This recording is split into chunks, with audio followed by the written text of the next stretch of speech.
Hello and welcome to this interview with Tim Dieppe, who is the Head of Public Policy at Christian Concern. Tim, thank you very much for coming in today. Thank you, pleasure. Do you mind explaining to our audience who might not know what the mission statement is of Christian Concern? Yeah, Christian Concern, one way to describe it is we seek to be a voice for Jesus or a voice for the church in the public square. And we do that through law, media and politics. We take legal cases to try and seek justice for our clients, often Christians who've manifested their faith in some way and got themselves into trouble in some way or other. We lobby in politics, in Parliament, for changes in law, and we quite often go to the media, and radio, TV, and other, and quoted in the newspapers, all that kind of thing as well, to sort of be a voice for the church. Really, that's our privilege. So we've got a largely, well, I won't say largely. Our audience is quite split. I've occasionally made no apologetics about the fact that I've spoken about issues from a Catholic as well as a non-denominational perspective. Yeah. So if people are listening to you now and they'll go, okay, some of the issues that we're going to talk about today sound very pertinent, very worthwhile, but why should I care if I'm not a person of faith? Why should Christian Concern be on my radar? Well, I think we're sort of a voice of reason. In a sense, we're kind of a voice for tradition, Christian values, which is the kind of thing that I think you guys talk about quite a lot. We're seeking justice in the world. We think that Christianity is what made the West great, effectively. The West was built on Christian values, and we basically want to kind of recover the Christian values and show people the value of Christian values in society. Now, obviously we'll use natural law arguments as well, and we'll quite often do that. I'm sure we'll do that in this conversation today now, but we're not afraid of saying we're Christian, and this is explicitly a Christian view, and sometimes appealing to the Bible if we want to, and sometimes saying God says this. And you said that obviously you're lobbying Parliament. We'll get into the individual issues. How sympathetic have many politicians been? Because it seems that there's a general omission of Christian consciousness or Christian arguments when making policy decisions or justifying stances that the government has made. Sure. Well, there is a range of politicians, as you know. There are some quite strong Christians in politics in Parliament today. Miriam Cates, I think you may come on to mention her, for example, and various others as well across the parties with different levels of faith. And, we tend to collaborate and have politicians who sympathise on different issues with us. They might not agree with everything we say, fair enough, who's going to, but they'll agree on some of the key issues, whether it's abortion, whether it's euthanasia, whether it's free speech, whether it's conversion therapy, and they're prepared to stand up and say something about those issues. Oh, actually, that's a good one to lead into because it wasn't on the itinerary of things to discuss, but we. A little while ago, my colleague and I, Josh, who is a psychologist and he's secular, we did a 2-hour debate discussion on the concept of euthanasia, specifically because at the moment the Lords are talking about that. There was that really long debate that pretty much everyone chimed in on. What's the position of Christian Concern as that's processing through the Lords? So we think it'd be a really bad idea to legalise assisted suicide. You can look at what's happened in the Netherlands, you can look at what's happened in Belgium, look at what's happened in Canada. Did you see the programme Danny Kruger and his mother, Prue Leith, did on Channel 4 about this? They're on opposite sides of the debate, him and his mother. Danny's a Christian, takes the view that human life is sacred, shouldn't just end it for different reasons. And Prue Leith is actually one of the big campaigners for assisted suicide. It's a very interesting program to watch. And I think, what you saw there is, ever increasing portions of death in those countries where it is legalized are by euthanasia. And the kind of slippery slope argument is proven in terms of what's happened in those countries is that now people are being euthanized for being tired of life, being depressed. In Canada, you had a veteran call up, please can I have a ramp from a wheelchair? Oh, well, we'll look into that, but we can offer you euthanasia. That kind of thing is happening over there. And it shows that the safeguards that people always say, we're going to bring a law and it's going to have all these safeguards in it. Well, they don't last. That's what's actually proven in terms of what's happened in other countries. And people being euthanized for autism and other things like that as well. So, we've got to try and save that and not let that happen in this country. Yeah, that was actually, when you said people being euthanized for autism, I remember a little while ago, during COVID, there was guidance in some hospitals that said there was a do not resuscitate order on some patients that had slipped into a coma or needed to use a ventilator. And one of the pre-existing conditions they listed to turn life support off was autism. So that's really concerning with all the criteria. They could say, well, you're kind of a stress on the NHS, you're costing the state resources, why don't you take the easy way out? And I think that does stem from not just a lack well, of... that is a whole thing, the cost aspect and the convenience. And I think the other thing is it changes the relationship between doctors and patients. So there's a story I read recently about a chap who was in the Netherlands with, some debilitating illness and was having bed sores in the hospital. Every time the doctors would come around, please can you do something about bed sores? And the doctors would say, well, I'm not sure we can, but we can offer you euthanasia. Every day, the doctors come, and the ward round, we could offer you euthanasia. That's what they said to him. Eventually, he managed to get out to a British hospital, and that wasn't an option. So instead, they paid attention and did some medical intervention to alleviate the pain and suffering that he was in, and now he's better and fine. But the horrendous pressure that people feel, well, your life's not really worth living now, and the doctor's saying that to you, it's just so... It's awful, really. Yeah, it's grounded on the abolition of the principle of the sanctity of life from public discourse. Yes. I definitely got that. When you said there are obviously some still practicing Christian politicians, that was the very emotive and strong case that Jacob Rees-Mogg made in the abortion debate that was proposed by the Labour Party, mainly spearheaded by the archetypal devouring mother that is Stella Creasy, bringing her baby into Parliament 1 minute and then saying, I should kill it up until the moment of birth the next. And Mogg, and I spoke to Louise Perry as well on this, who's written The Case Against the Sexual Revolution, who has said, and she's not a practicing Christian either, but she said, the main thing that you're seeing now with the advent of euthanasia and abortion up until birth laws, like you're seeing in Scotland now with Hamza Yusuf, is the rescinding of Christian principles from public life. Because before Christianity, it was commonplace to commit infanticide in Rome just because it was a burden on scarce resources. And now if the state sees resources as being scarce and there doesn't have the Christian bulwark you're absolutely right. The reason that we have a moral aversion to abortion, at least to some degree in this country and in the West in general, is because of Christianity. If it wasn't for Christianity, we'd still, infanticide, like you said, was very commonly practiced, and the Christians would go out and find abandoned babies and adopt them and look after them and care for them, in sharp contrast to the culture which viewed babies as disposable, sadly. I just wanted to go on to some of the key issues then. So springboarding off of abortion, one of the main things that people have looked at recently is obviously the abortion buffer zones that have been plastered in places like Scotland and Bournemouth. I know you're representing one of Isabel Vaughan Spruce's cases. Would you mind educating our audience on that? Sure, yeah. So there are some PSPOs that are called buffer zones in Bournemouth and Birmingham, and we've brought legal cases to challenge these basically on human rights grounds. How can it be within people's human? How can it not be a breach of human rights to say certain types of consensual conversations are prohibited in this place on the streets of Britain? And this hasn't been challenged in law before, and so we're bringing a legal case to challenge exactly that. Now we'll see how that goes. I think it self-evidently is a breach of human rights, and we're prepared to take it as far as we can take it to prove that and show that and demonstrate it. In the meantime, as you know, Parliament has passed an amendment into the whichever act it was, as a Public Health Act, that would actually criminalise, make buffer zones a reality across the entire nation around all the abortion clinics.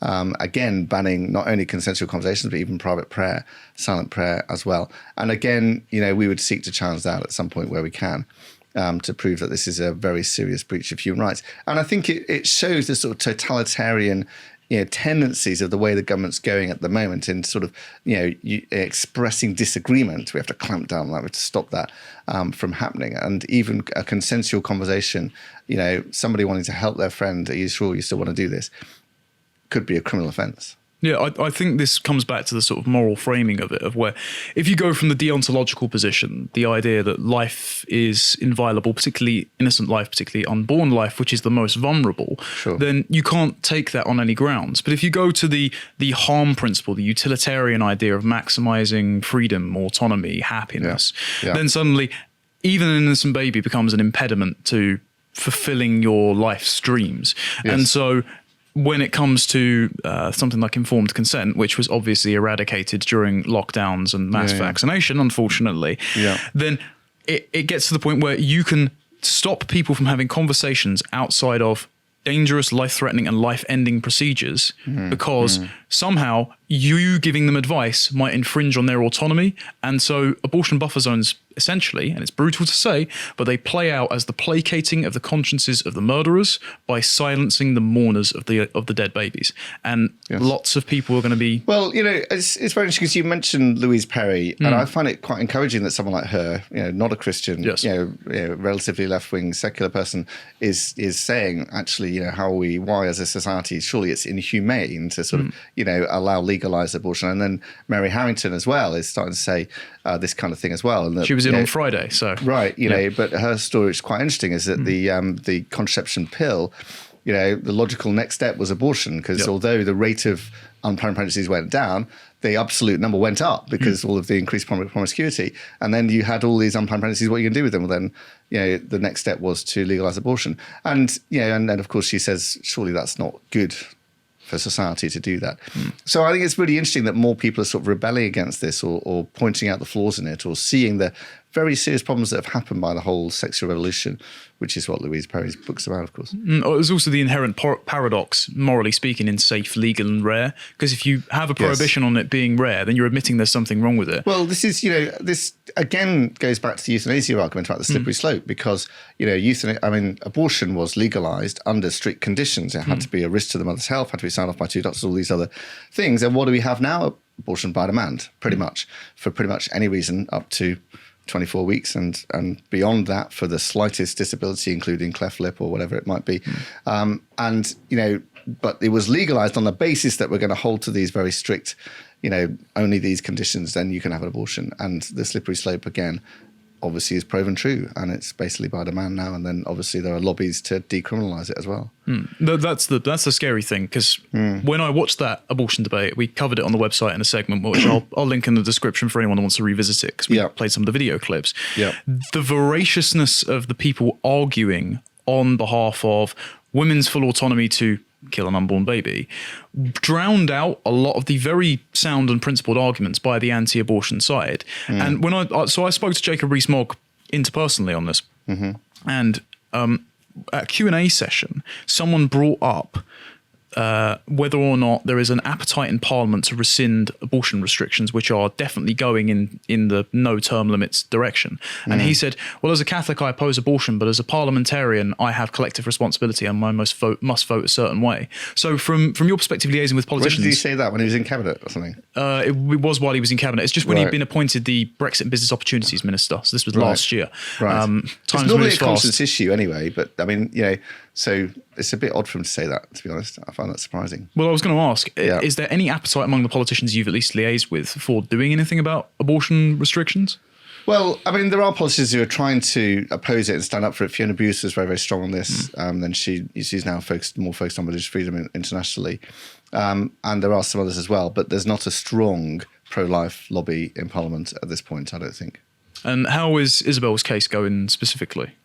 Well, we're still waiting for it to go to court at this point. So, it's not really progressed in terms of actually seeing the court, see what happens there. Gotcha. So what about broadening this out to the rest of the Public Order Acts? Because I had a personal run-in with a police officer just outside of Conservative Party conference, which we put on the website, where I was chatting to a Birmingham journalist who was objecting to a street preacher who was saying that the LGBTQ plus community and its actions were unnatural. And he was arguing with young women who were pro-abortion, and this Birmingham journalist who said that I have gay friends and this, that and the other, and I object to this. And so she turned to me, who I just turned up on the scene, and she said, well, what do you think about this? And I asked her what he'd said. And I said, okay, well, I've just spoken to the LGB Alliance and they say that the TQ plus and the LGB are separate. So there's a debate there. And I don't know if you've read Gail Rubin, but some of the things that she says about queer theory is quite insidious. Police officer overhears the word insidious, runs up to me and jabs his finger on my face and says, if you continue to insult this woman's sexuality, thinking I was talking about the journalist, then I will arrest and detain you under the Public Order and Prevention Act. Do you understand what I'm saying? When I tried to press him on the question, and the woman herself said he wasn't insulting me, he just went, I'm not answering any questions. Do you understand? There were lots of police officers around, big camera. And so even if the law is misinterpreted, this is about the whole thing about perception-based faults, isn't it? If someone perceives it, the idea of a hate incident somebody just has to perceive it. And it could just be the passing police officer who perceives it to be a hate incident. You didn't intend it. The person who is meant to have been offended wasn't offended, but the police officer perceives it as a hate incident or hate motivated, and suddenly it is. It's crazy. You have no right reply either, because a lot of the time you aren't notified if you have a non-crime hate incident formed against you. Yeah. I went through the bad law project, and they actually assured that this was not recorded down as it, because it was so egregious an example they obviously couldn't justify it. Yeah. But I know Harry Miller, who runs bad law, Yes. said that he got no right of reply to the person that lodged it against him, so he wasn't able to face down his accuser. And instead, there are perverse incentives in the system It was for an you anonymous to accuser, wasn't it? I think. Yeah. That one. Yeah. Well, there are perverse incentives for you to stage witch trials against your political enemies. So what do we do about the public order bills? Well, do you know, I mean, one of the things that we have done is protected street preachers who have been arrested. And actually, we've got, I think, more than 60 cases over 10 years plus that we've been running. And every single one, we've got them cleared. So what's happening here is the police are arresting people for perceived offence or, under the claim of a public order offence of some kind or other. And then, quite often they don't bother charging them. But when they do bother charging them, every single time we get them cleared, because the laws actually do protect free speech in this country. And the most recent example was Dave McConnell. Yes. And he'd actually been arrested and charged and convicted of misgendering. That was what he actually did. A chap dressed as a woman came up. He invites questions from the audience. The chap came up, asked him a question. Does God approve of the LGBT community? And he replied saying, well, this gentleman here has asked this question. Of course, the crowd says, what? That's not a gentleman. And he's, oh, yes, it is. And, and then they call the police. And then the police say, well, that's a public order offence. You've misgendered this poor chap here. Poor lady, they would call him. It's impossible these days, isn't it? It's ridiculous. And so, it went to court, and initially he was convicted, and he was actually fined. I think it was £600 and 80 hours of community service. And we took an appeal on that case, and just last month we got it turned over. So he's free on that, and that's quite a significant case, because you've got to be free to say in conscience what you think the person's gender is. And in court, Dave McConnell said, I wasn't misgendering, I was speaking the truth. And when asked, well, how do you know what his gender was?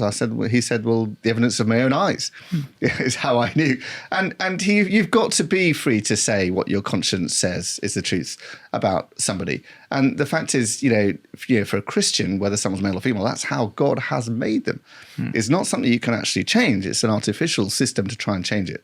You can't really change every single cell of your body. It's got particular DNA. And so, actually speaking the truth about who someone is, I would say, is the most loving thing to do. And I know ex-transgender people who would say the people I respected the most and the people who helped me the most are the people who didn't go along with the delusion that I had changed my gender. And so it's very, very important to be able to do that. And I think this case is a significant case that hopefully helps, and it will hopefully mean that the police don't arrest people in similar circumstances in the future. But the problem is that the police don't seem to learn the lessons of this and keep arresting people. And quite a lot of street preachers have been arrested and at times held overnight, and sometimes strip searched and occasionally convicted then to get it turned over. Yeah, well, when you said about the strip search, Josh has spoken twice to Hat and Tash before, who Yes. I know that you helped represent. Yeah. The treatment of her was utterly abhorrent, just because some Muslim radicals were very offended about the fact that she took objections to their book. Well, the point is, it's actually the crowd that was committing an offence. They were assaulting her. I mean, an actual assault took place. She's had things stolen from her in front of the very eyes of the police. She's been knocked to the ground and even stabbed in Speaker's Corner before.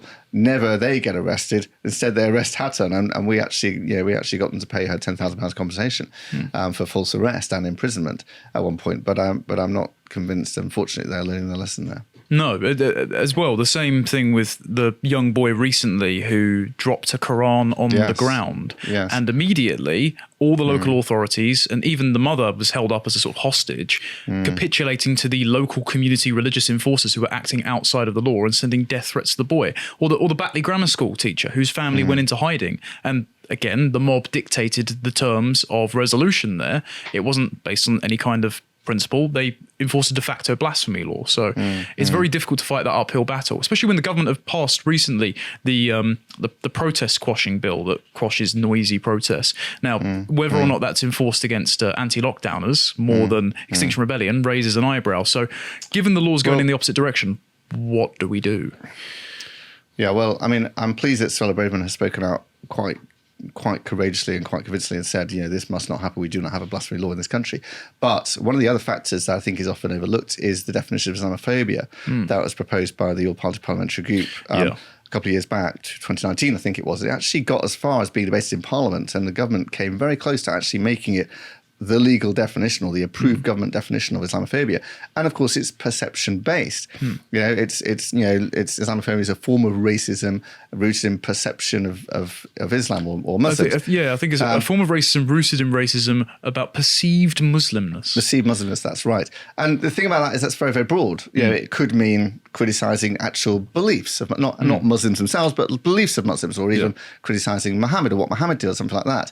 And Wakefield Council, where the Crown Institute, they have adopted the definition of Islamophobia. The Labour Party have adopted it. The Lib Dem Party have adopted it. Only last month, the Green Party adopted it. In all of those political parties, therefore, criticism of Islam can land you being expelled from the party. And that did happen to Trevor Phillips, former head of the Equality and Human Rights Commission, got expelled from the Labour Party for statements he'd made in the past that were quite reasonable statements about Islam, not about Muslims. And so it's very, very concerning that democracy is being stifled in terms of what people are prepared to say to criticise Islam. And then obviously the Wakefield incident, this is this pupil's own book that was knocked out of his hands. The school themselves said no malicious intent, and yet they expelled 4 boys. Not expelled, suspended, didn't they? Suspended them for about 5 days or something. Why suspend people when there's no malicious intent and all they've done is slightly damage their own property? Frankly, I agree with you, and I think it's insane. It's just I'm not filled with hope about sort of lack of appetite of political will, because repeatedly through the politicians, at least in the cabinet, you see a lot of red meat being thrown verbally to the base, but it mainly seems to be because they're petrified of a crushing electoral defeat, which seems to be coming. Well, of course, related to this is the whole grooming gang thing. And the statement that came out this week, wasn't it, from the government saying, finally, gosh, we're going to actually record the ethnicity of the perpetrators here. Which is a helpful step and something I welcome, something that should have been done a long time ago. But a bit like you say, it seems like a bit of throwing out red meat, that will it actually achieve very much and will it make much difference? And still no mention of religion. And I think religion is actually the key factor that is, political correctness. We can't possibly talk about that and can't possibly say that. But it looks like 83% plus of the perpetrators are Islamic, as far as we can tell from the names-based analysis of the perpetrators of these grooming gangs. And there are many examples of victims who've said, I was forced into a Sharia marriage, I was told to recite the Quran, my perpetrator prayed Islamic prayers before abusing me, all of that kind of thing. And nobody dares to talk about that. And as I've written an article a few years back, we're sacrificing girls on the altar of political correctness. How long are we going to carry on doing that? Well, there was an article on the website as well from Christian Concern about the disappointing grooming gang report when it came out. And you pointed out that even though the ethnicities were almost guaranteed to have been recorded, because other people can look at the other reports that said, okay, there is a disproportionate amount of people from this marginal community. I think it was like 3% of the population versus 28% of all those convicted were from Pakistani Muslim background. So that means that there's likely, and obviously from witness testimony, they said, okay, I was called all sorts of disparaging racial remarks, and they said they picked me because I was kafar, I was a white slag, things like this. There's clearly an ethnic motivation here, but it's just been retinenced by all the power structures who don't want to be perceived as racist or discriminatory. And of course, they tried to block, putting out that report for quite a long time. And eventually, when they did, you got the real impression it had been watered down and sort of, meted down to as little as possible they could possibly say. And then it was misquoted in the press because it actually said, there was a phrase in there saying most commonly white, which means maybe 35%. It doesn't mean actually mostly white. It's very carefully phrased. It doesn't mean mostly white. It doesn't mean it's necessarily more than 50% white. And of course, the Guardian immediately says mostly white. But also, when you drill down to what's the evidence for that? Well, it was actually lacking. The real evidence was we don't know what the ethnicities are. In most cases, it's not recorded. In most cases. So it's actually, the correct headline would be mostly not recorded, actually. And that would be actually where we're at. And so, at least there's some progress here and now starting to record at least the ethnicity, yes. It's just a shame that, it's abhorrent that nobody has still faced consequences from this. I mean, it was like 47 police officers were identified in Rochdale. When you say nobody, you mean no police, right? Yes. The perpetrators have been imprisoned. Yeah, but lots of them have been let out on the early release. Well, I know. And, the other encouraging thing about this is I think last week, the case of a victim or survivor called Liz. Yes. And her perpetrator was, sentenced to 9 years in prison. After I think just 2 years, he was put in open prison without her being informed, which is an issue in itself. And another 2 and a bit years later, he was out.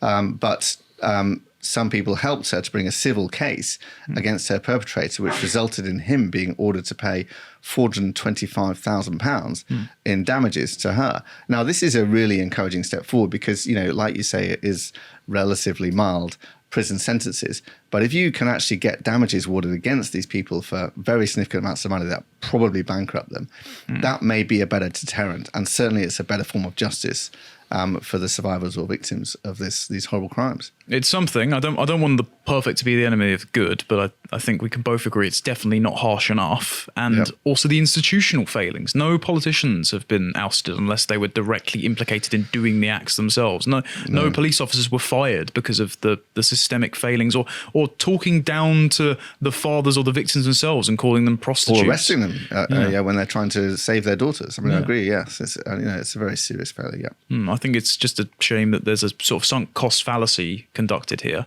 and a lot of the establishment is moving against it. But you're right, at least we should take our victories where we get them.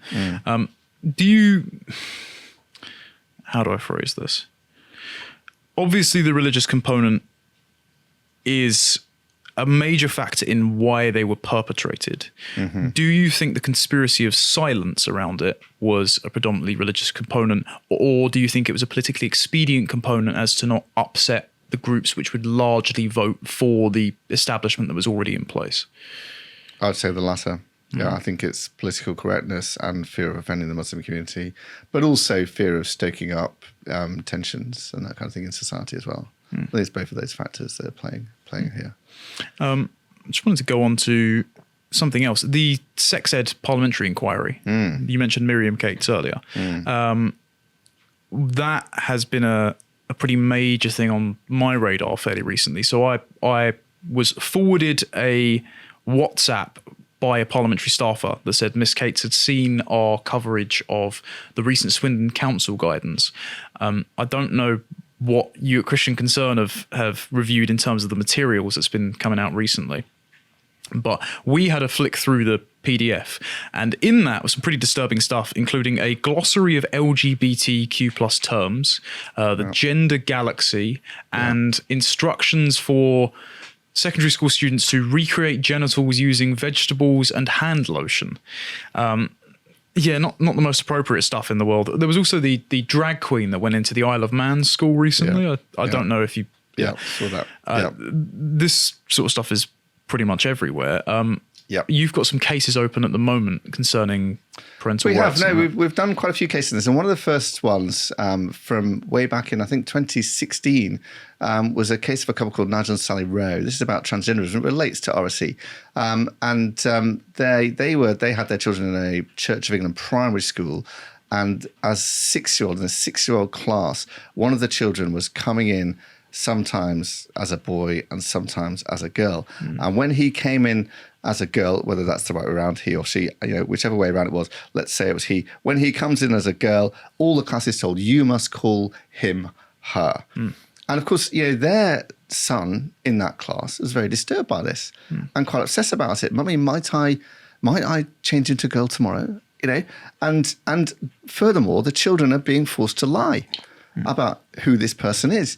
So we bought, they complained to the school like, you're transphobic bigots. They complained to the diocese, the Church of England school. Diocese said you're transphobic bigots as well, or worse to that effect. The Church of England actually has, guidance on bullying for all of their schools. called Valuing All God's Children, which actually endorses the concept of a trans child and says that transgenderism should be taught as fact in some cases. So that's a massive part of the problem here. Anyway, we took this case.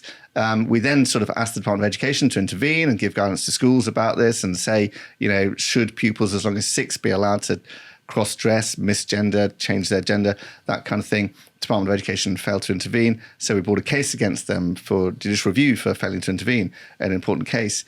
And we brought evidence, substantial evidence, it's available on our website, that actually affirming children in their opposite gender to their sex is bad for them. Mm. And in the end, the Department of Education settled and promised to bring in new guidance for schools. That was in September last year. And that guidance is now promised to come this next term in September on what they're going to do with transgender in schools. In the meantime, you probably saw the Policy Exchange report as well that came out and said now 7 in 10 schools are telling pupils, you must affirm this child in their required gender. Mm.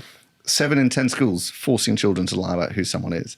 I mean, that's quite an alarming, disturbing thing. And even though Suella Braverman said, I think it was just last year when she was Attorney General, no child should be forced to misgender somebody in terms of their sex, 7 in 10 schools are still doing it.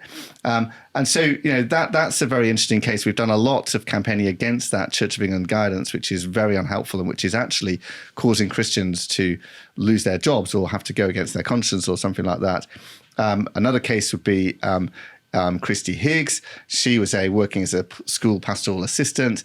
She posted on Facebook widely shared concerns about sex education. Again, this is now a few years ago. It's got worse just in the matter of a few years. She posted, for example, a petition that got signed by 100,000 parents. And somebody anonymously, one of her Facebook friends, reported it to the school. Dear gross misconduct, you're sacked. Off you go. Goodbye. For sharing concerns that are widely felt by parents and teachers and others about sex education. Now, again, we've taken that case through the courts. It was an appeal, I think, appeal hearing just about last month, and we'll wait a judgment on that one. Another case is Izzy Montague. She complained because her child was forced to go on a pride march. The school said, no, you can't opt out of this. You must, salute the LGBT flag. Effectively, that's what it is, And so actually what we're bringing there is a case on her behalf for discrimination against the school because of the way they treated her, and the young child was put in detention afterwards. All this kind of stuff went on. Again, we're waiting judgment on that one, which will come probably quite soon as well. And then, another case is Bernard Randall. Yes. He was a school chaplain in a Church of England school. And they had this, very pro-LGBT campaign group, Educate and Celebrate, come into the school. And at the point where in a staff training session, Educate and Celebrate got all the staff to chant smash heteronormativity. Can you imagine this? Getting the staff of a Church of England school to chant smash heteronormativity. That was the point where Bernard said, hang on a minute, this isn't good and this isn't right. And then there was another point where she misrepresented what the Equality Act says about trans people, and Bernard asked a question and he was kind of shut down. And it was when one of the pupils said, why do we have to accept all this nonsense if we're meant to be a Christian school? Can you not preach about it? So he did. He preached a sermon. The sermon eventually went viral because it was basically a very, very moderate sermon in any normal sense of the word, saying, you should be free to disagree with this. He wasn't even saying it's wrong. You should be free to disagree. If you don't agree with this LGBT stuff, fine. If you do agree with it, well, let's tolerate each other and get on with each other. But you must be free to disagree with it. For that, he was sacked, lost his job. And what was he doing? He was preaching a sermon as a chaplain, as a Church of England chaplain in a Church of England chapel in a Church of England school as part of his job in conformity with Church of England doctrine. And he was sacked. And furthermore, the Church of England itself branded him a safeguarding risk.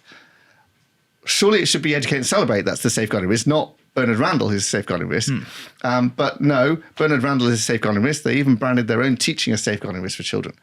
I mean, the Church of England has gone terribly wrong when it actually puts itself in a position where it is effectively enforcing the persecution of a Orthodox Christian for preaching their own Orthodox beliefs. Didn't they refer him to Prevent as well? And he was referred to Prevent as an extremist. I mean, yes. I mean, it's extraordinary. I hate to laugh. The thing is, I actually met the Reverend Randall just incidentally in the green room of GB News, waiting Calvin Robinson's show. Yeah. And on the telly, they were talking about the rewriting of Roald Dahl and James Bond books. Yeah. And he was making a fairly moderate case for saying, oh, if there may be certain words in there and it's kept in line with the author's spirit. And I was very hard line on saying, no, you don't revise it because they never stop there. They never let you get away with it. Yeah. So he's quite tepid, not to insult the man. So if they're going down gradations of that, for him to get sacked for that, I agree, because his sermon, like I said, did not say this is wrong, and it shouldn't be taught. He said, "Oh, let's be free to disagree," and he was sacked for that. So yes, it is extraordinary what's happening.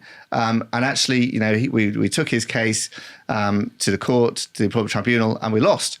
And I think that case is obviously we're going to appeal it, and I think we've got very strong grounds to appeal, because I think as it stands, that case means you are justified in forcing someone to lose their job for saying marriage should just be between a man and a woman.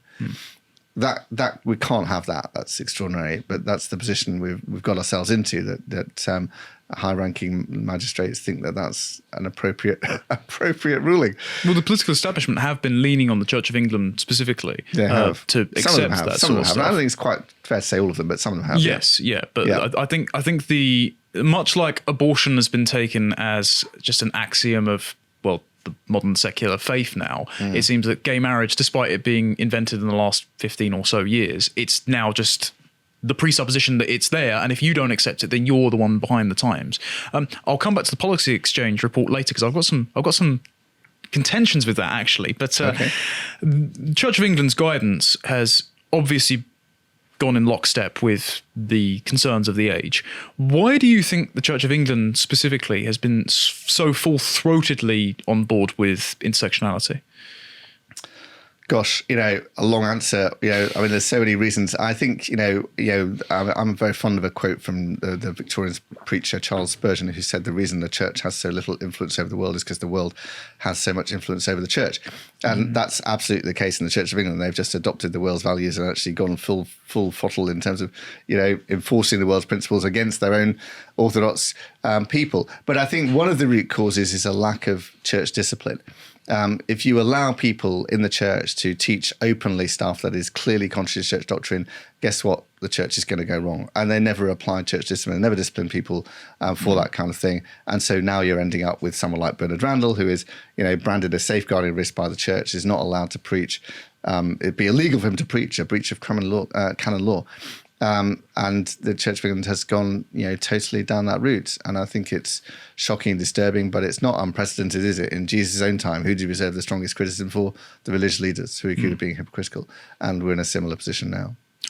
I'm wondering if it's a downstream effect of the structure of the church, because so having read, I don't know if you read Paul Kengel's book, The Devil and Karl Marx. No. He examines how the Soviet Union specifically infiltrated various organizations in both the USA and in South America, and specifically tried to drive recruitment in the Catholic Church to try and staff the church with pastors who were sympathetic to liberation theology. Right. And that's a very different approach to the Church of England, of course, because the Catholic Church has a very centralized church apparatus, whereas most of the Protestant denominations focus on biblical teaching. You can have different perspectives varying on the church or denomination. Yep. I'm starting to wonder if that fractioning of which pastor, which reverend, which church has a different perspective on how the doctrine is preached, or that has allowed it to splinter off and be captured by these different identities. And now woke as a rubric has become the new central church from which all wisdom flows. But is that right? Because if that was true, the Anglican Church is perhaps more hierarchical than the rest of Protestantism, for example. And actually the nonconformists are the ones that are least woke. Tend to be, and the less conformist you are, like I'm outside any of the traditional denominations, and those churches, FIEC type churches, New Frontiers type churches, a lot of other groups of new churches that started in the last 50 years or so, they are the ones that are least woke, and they're the ones that are most conforming to Orthodox Christianity. And the mainline denominations, where there is more structure, like you suggest, are actually very much embracing the woke agenda. So I'm not sure that really works. That's fair. I'm still formulating my theory then. Back to the Policy Exchange one specifically. Yeah. One of my frustrations with that, and it might be, again, down to me being very hardline, but I think you'll agree with me here on that we don't make any flexibilities on the truth, is that in the recommendations for the guidance as to what to come out of the findings, the fact that 1 in 4 are now leaving school as LGBT plus identified, but only 28% of schools are informing parents that this is happening. They said that gender affirmation, whether that's social transition or puberty blockers, may be a positive intervention for some children. And this is I disagree with that. Yeah, I'm frustrated with this sort of dragging heels approach to actually commit to the position that no, this is untrue and it has demonstrable harms. Because they even list the psychological and physical harms that result from these drugs and these interventions in the paper. So why do you think politicians are still so soft on this issue? Well, I mean, and like I said, we got substantial, like 200-page expert witness reports from some of the top experts in the world, like American and international experts, showing that it is harmful for children in nearly every case and can't be ever proved to be beneficial, like you're saying, to affirm children in an opposite gender. So that is absolutely the case, and I don't think it's ever helpful, ever the right thing to do. Mainly because I think it's a lie, ultimately. You know, you're endorsing a deception or a delusion about who someone is. And for young children to say to them, you can change gender, who is that helping? Who is it ever really going to help to land? Do we want more children to identify as transgender? I mean, it's not good for them. It's not good for people to pump themselves with all sorts of hormones and other treatments and so on and damage their bodies in all these kind of ways. So why are we encouraging it and why are we promoting it? The answer is to say, no, it shouldn't be happen. The answer is to say, the science says you can't change your gender. The theology says you can't change your gender. The law says up until you're 18, you can't change your gender. So there you go. Let the boys be boys and girls be girls. And that's it. Yeah, and that is what the country should be saying. And we don't have the moral fibre, the moral guts, the moral courage as a nation, as the political hierarchy to actually say bluntly, that is how it is, which is what we've said, for 2,000 years and before up to now. So what do you think the actual motivations are for the insistence by lots of these sex education plan formulators to insist on trans identification? As you said, it seems like they're deliberately trying to drive up the rates of trans identification among kids.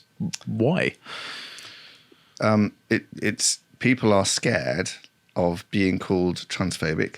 People are scared of the way they'll be branded and treated by the LGBT lobby.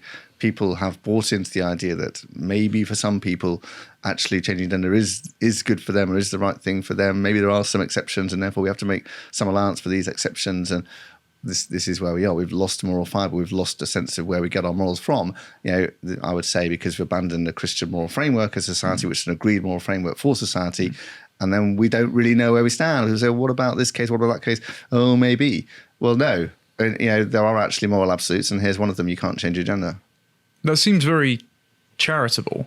I think that's very much the case with the sort of politicians that are nodding along with it. Lots of the safeguarding coordinators who have been told, emotionally blackmailed in many respects, saying you can either affirm this trans child or you'll get lots of dead children. And what do you say to that if you don't know any better, right? I understand why people go along with it. We can come back on the evidence for that, yes. Yeah, no, I agree. There isn't any evidence for that because there's a 13-fold increase in suicidality associated with trans kids. Yes. Yeah.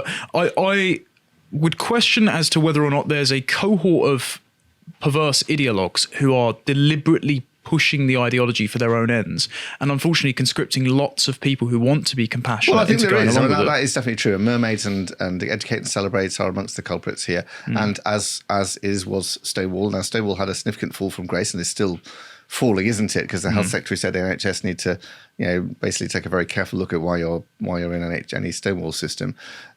So there is some hope here of backlash. We've seen Nicola Sturgeon, we've seen what's happened in Scotland, we've seen the Section 35 use against the Scottish government there to say, no, you can't have this.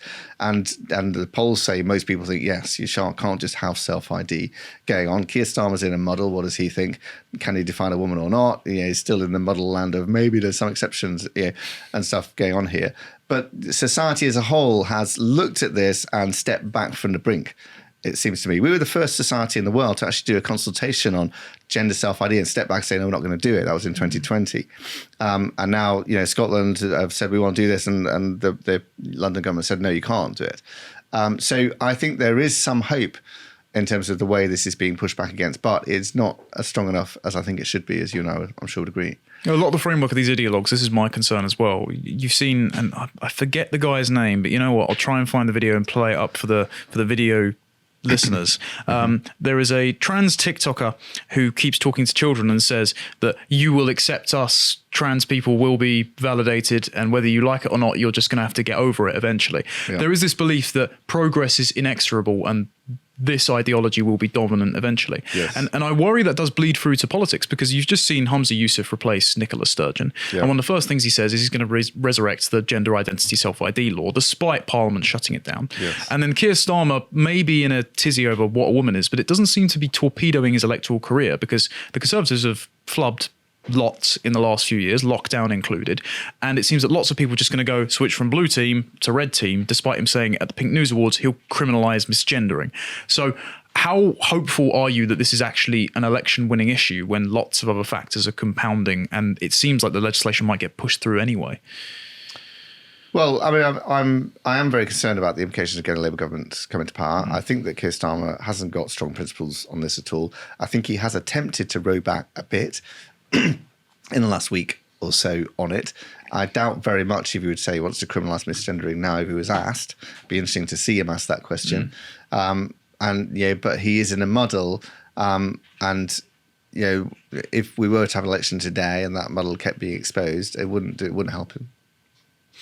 Okay. Well, I assume that if Humza Yousaf does try to bring through any of those laws and Parliament can't veto it, you'd be considering some kind of legal challenge. Is that fair to say? Well, they have vetoed it, haven't they, with the Section 35? Yes. So I assume what Humza's going to do is then try and challenge the legality of that. And the British government will, of course, defend their position on that. And I think their position is pretty strong. That's the feedback I've been getting, that they are within their rights to block such a massive change in culture and such a massive ability to just allow people to change their gender when they cross over the border or something.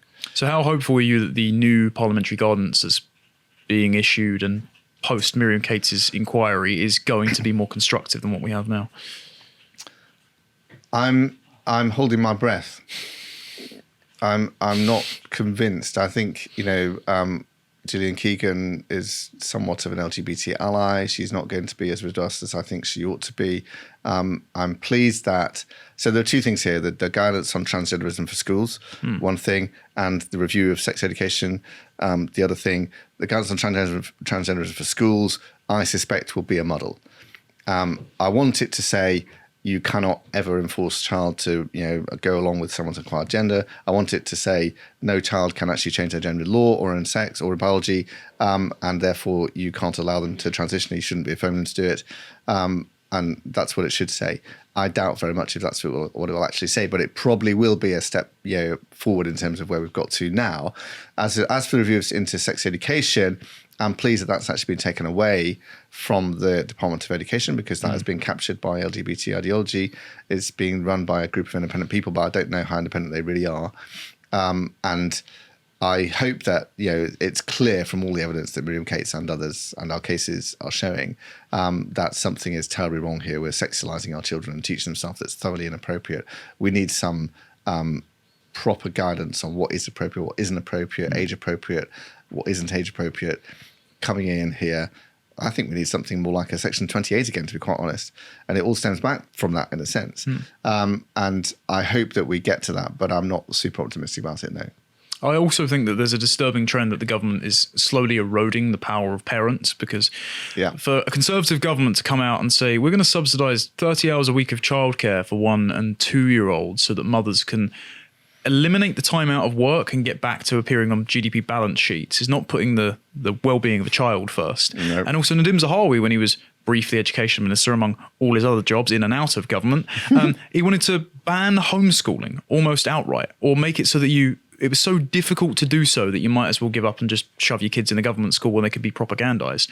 So how do we reclaim that entitlement for a parent to talk to their child about topics as sensitive as sex and gender, or just simply... Well, we've got to argue for it. We've got to them? make the case for it, and we've got to explain, and we've got to, the moral case is on our side. People are shocked about what's happening in schools. There are headlines about it all the time because it is shocking, because how are we teaching this crazy stuff to our schools about 72 or more genders and all sorts of sexual exploits and deviances and all of that kind of thing?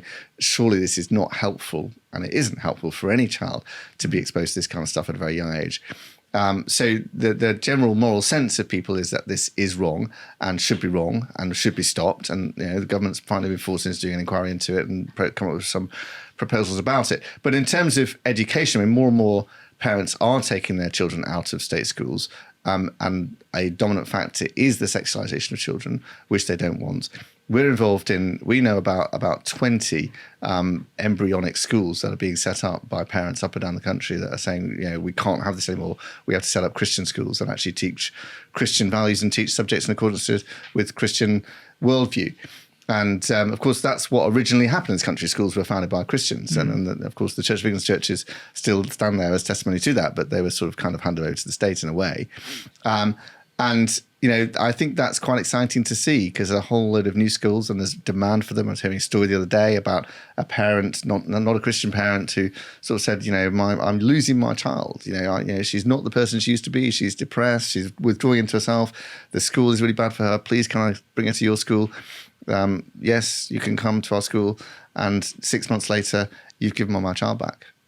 She's boisterous and energetic and full of life and energy and happy. I'm so glad that I was able to do that. And this is the kind of story that we need to see and share and explain. And I think more parents are going to go down this route. So if there were any other pieces of legislation which seem to be a large impediment to the moral restitution of Britain, what would you say they are off the top of your head? Impediment. Go on, give me some examples.